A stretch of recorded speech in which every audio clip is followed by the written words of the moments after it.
Hello and welcome back to another video. In this problem, we're asked to use a table of values to estimate the value of the limit as x approaches 0 from the right of ln of x.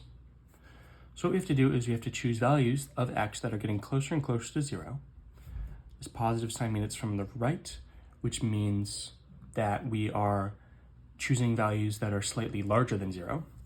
So for x, we have, let's say, 0.1, 0.01, 0.001.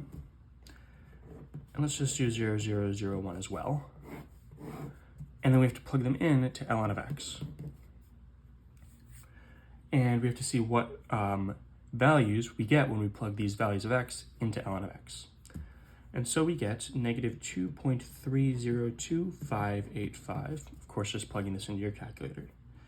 Negative 4.605170, negative 6.907755, and negative 9.21034. And so it might be difficult to see to what limit these are reaching.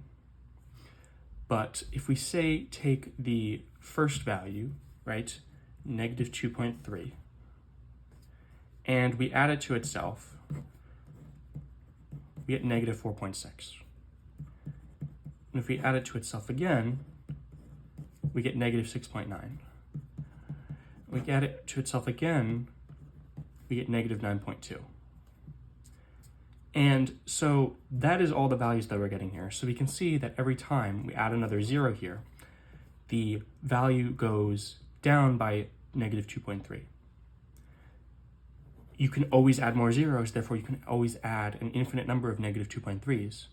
And since the distance between these is not getting any shorter, it's not approaching some value.